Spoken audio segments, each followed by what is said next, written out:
नमस्कार, आंखें न्यूज़ 24 में आप सबका स्वागत है। मैं हूं प्रकाश चंद्र और आज हमारे साथ बिहार सरकार के बेहद ही महत्वपूर्ण मंत्री, बेहद ही भरोसेमंद मंत्री नितिन नवीन साहब हैं और बहुत सारे सवाल लेकर हम लोग इनके पास पहुंचे हैं। मंत्री जी ने हमें समय दिया, इसके लिए बहुत बहुत धन्यवाद। नितिन जी, आपका बहुत बहुत स्वागत है आंखें न्यूज़ 24 पर। धन्यवाद। एक सवाल है, सबसे पहले तो आपके डिपार्टमेंट से ही बात करेंगे। आपको बहुत बहुत बधाई कि डबल डेकर जो फ्लाईओवर बन रहा है, आप वहाँ थे भी पूजन के समय, हम लोगों ने देखा और बहुत सुविधा हो जाएगी पटना वासियों को इस फ्लाईओवर से। इसके बारे में थोड़ा बताइए। कारगिल चौक से जो अशोक राजपथ का है वो हमेशा ही कंजेशन और जाम का इलाका है। कई महत्वपूर्ण खास करके पीएमसीएच, यूनिवर्सिटी का इलाका, कई स्कूल्स, इम्पोर्टेंट स्कूल्स उस रास्ते में आते हैं और सबके साथ बड़े पैमाने पे पुराने व्यवसायी वहाँ रहते हैं। तो इन सब चीज़ों को देखते हुए जो वहाँ पर आवागमन में असुविधा हो रही थी, इसको देखते हुए वहाँ पर डबल डेकर फ्लाईओवर की योजना माननीय मुख्यमंत्री जी के निर्देश पर हम लोगों ने बनाया और उसकी भूमि पूजन हुई है।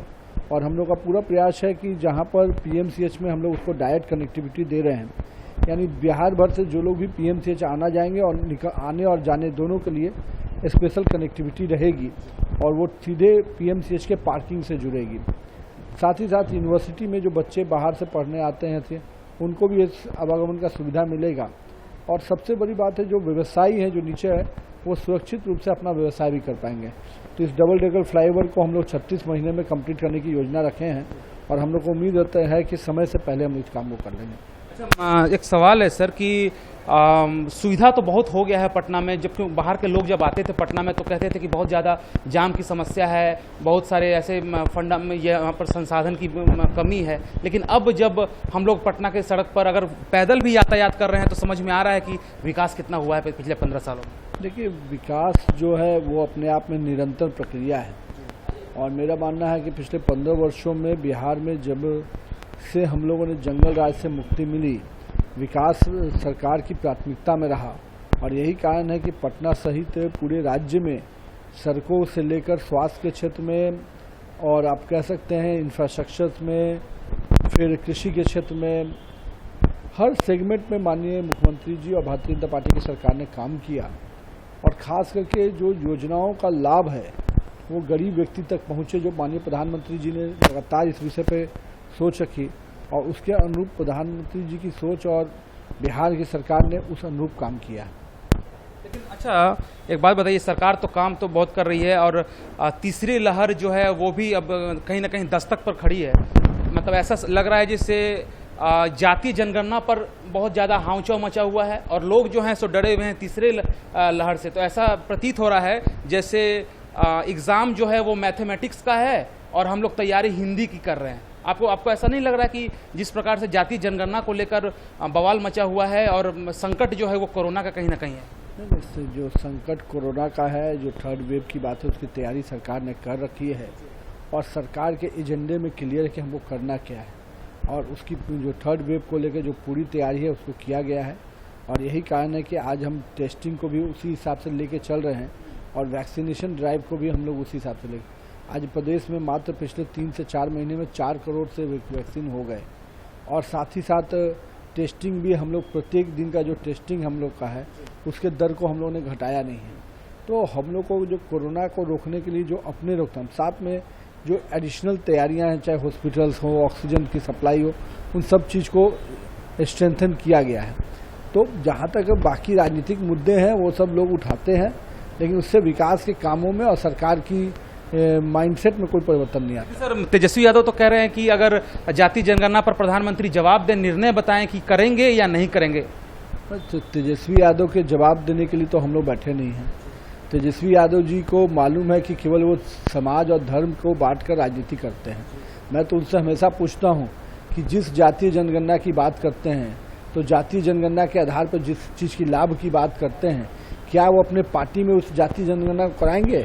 और जातीय जनगणना के आधार पर केवल एक परिवार विशेष का व्यक्ति जो बैठा हुआ है, क्या बाकी भी पार्टी के सदस्यों और कार्यकर्ताओं को उस गणना के आधार पर जगह देंगे?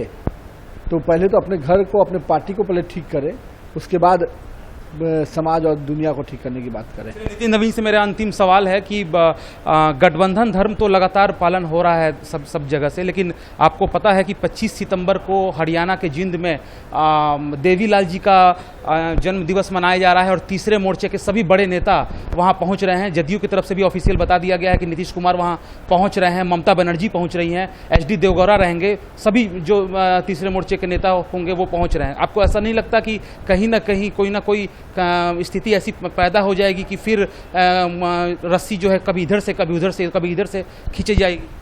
देखिए, माननीय देवीलाल जी का जन्मदिन पर कार्यक्रम हो रहा है और उसमें उनके परिवार के सदस्यों ने जिस प्रकार से कार्यक्रम आयोजित किया है उसमें जन्मदिन में सब लोग को जिनको बुलाना है वो बुला रहे हैं।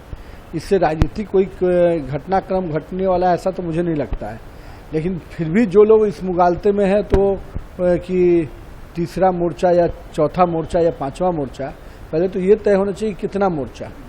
लेकिन देश में केवल एक ही सरकार है और एक ही व्यक्ति है जो 2029 तक इस देश को विकास की पटरी पे जो आगे ले जा रहा है वो ले जाएगा।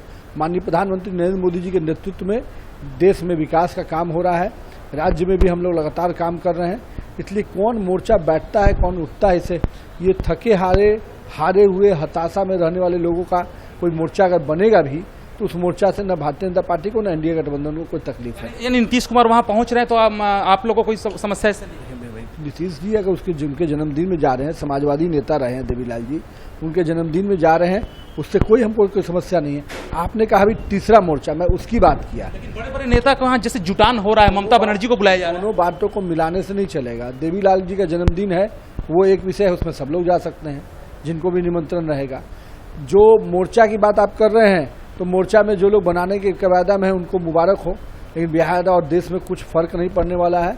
नरेंद्र मोदी के नेतृत्व में जो सरकार चल रही है वो पूरी ताकत से चल रही है और हारे हताशा में रहने वाले लोगों से कोई मोर्चा नहीं बनता और ये निजी महत्वाकांक्षा में रहने वाले लोगों से कोई एजेंडा तय नहीं होगा। चलिए बहुत बहुत धन्यवाद और आप देखते रहिए आंखें न्यूज़ 24, नजर हर खबर पर।